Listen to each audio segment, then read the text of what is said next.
और 21 को के बुल मार्केट को रिट्रेस कर रहे हैं। देखिए, लोग सरप्राइज हो रहे हैं कि अरे इतना कैसे गिर गया, बट उतना चला भी तो था 2 साल।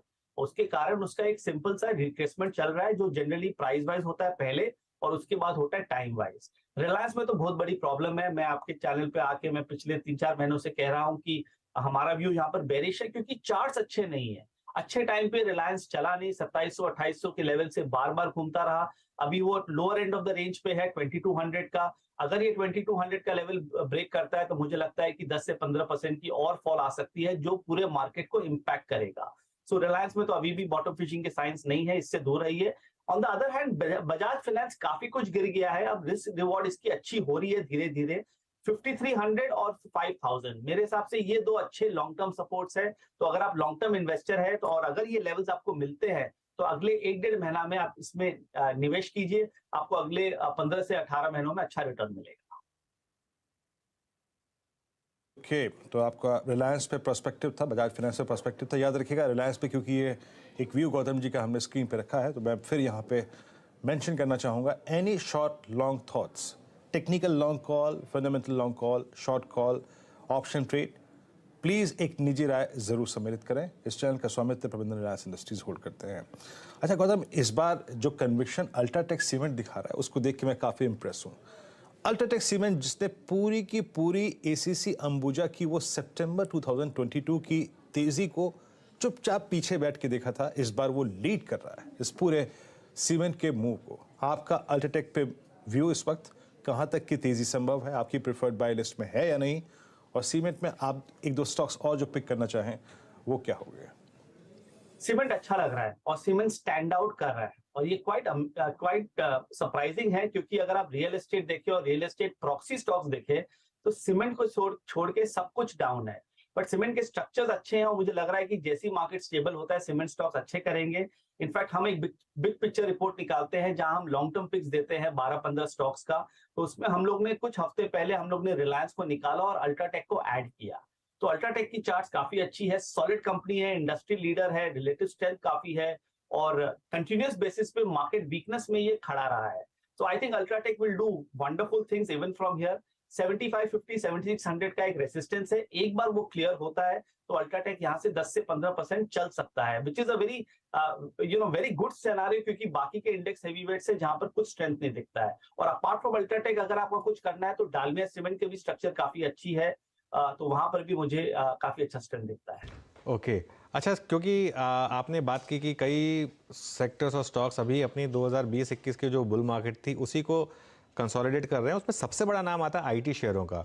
आप अगर इन्फोसिस देख लें तो अभी भी वो कोविड लो के टाइम से मोर देन डबल है, हालांकि रीसेंट हाई से काफ़ी करेक्ट हुआ है। इस बेलवेदर सेक्टर में, और ये जो बड़े स्टॉक्स हैं यहाँ पर, इन्फोसिस, टीसीएस, विप्रो, जो लगातार 52 वीक लो बना रहे हैं या काफ़ी करीब है 52 वीक लोज के, वहाँ पर अब क्या एडवाइस होगी? अनुज, यहाँ से ज्यादा डाउनसाइड लगता नहीं है, क्योंकि जो फॉल आना था पिछले साल आ गया है। और देखिए, हम टेक्निकल एनालिसिस में फिबोनाची रिट्रेसमेंट देखते हैं, उसमें हम ये कहते हैं कि कोई भी अगर बड़ी रैली आती है तो उसका 38-50% या 60% का रिट्रेसमेंट होना चाहिए, जो काफी आईटी स्टॉक्स ने कर दिया, जो काफी दूसरे स्टॉक्स नहीं किए हैं, अभी तक सेक्टर्स नहीं किए हैं, बट आईटी स्टॉक्स ने कर दिया। और यहाँ से ज्यादा डाउनसाइड इसीलिए नहीं लगता है कि सब अपने लॉन्ग टर्म सपोर्ट्स पे है, सब स्ट्रॉन्ग कंपनीज है। यूएस में नैस्डैक का इंडेक्स काफी अच्छा कर रहा है, और वो एसवीबी का जो एपिसोड था उसके कारण ये वीकनेस आई थी इंडियन आईटी स्टॉक्स में भी। तो आई थिंक ये थोड़ा सा ओवरडन है, यहाँ पर खरीदारी कीजिए लॉन्ग टर्म के हिसाब से, शॉर्ट टर्म में कोई ट्रिगर्स नहीं है। बट टॉप स्टॉक्स हमें अभी भी अच्छा लगता है, और मिड कैप्स तो हम काफी रेकमेंड किए हैं। मैंने अपना दिवाली पिक हम लोग ने परसिस्टेंट दिया था, साइंट हमें अच्छा लगता है, एलटीटीएस का सेटअप काफी अच्छा डेवलप हो रहा है। तो मिड कैप आईटी काफी अच्छा लग रहा है, और लार्ज कैप आईटी में भी इस लेवल्स पे आई थिंक रिस्क रिवॉर्ड के हिसाब से खरीदारी कर सकते हैं। अच्छा गौतम जी, जो ये आपका व्यू था आईटी पे, अभी जिस शब्द का इस्तेमाल आपने proxy to real estate, I mean real estate ancillary का जिसका जिक्र किया, उसमें लोगों ने बहुत पैसा कमाया था। Just put instance of Polycab, जब वो जून 2020 में इसका भाव था करीब करीब 730 रुपए का, ये 3200 रुपए का, और आज भी 2800 रुपये खड़ा है।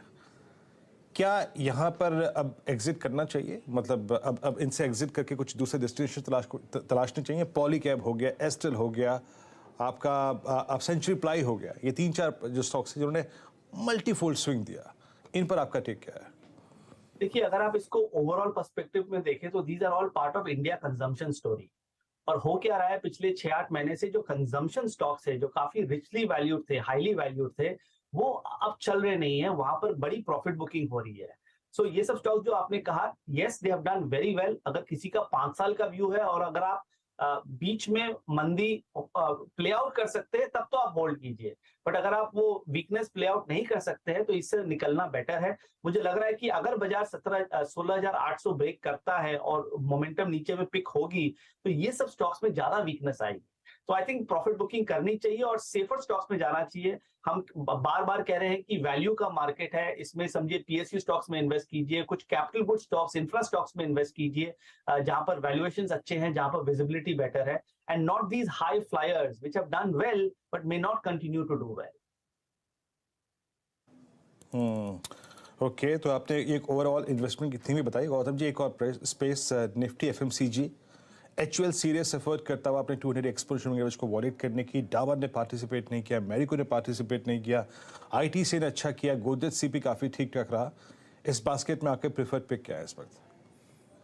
देखिए, प्रॉब्लम क्या है ना, इंडिया के इंडिसेस में एक दो स्टॉक उसके 50% या 40% कंपोनेंट होते हैं। तो आईटीसी और हिंदुस्तान यूनिलीवर को निकाल दीजिए तो एफएमसीजी सिर्फ 40% उसका वेटेज बचता है।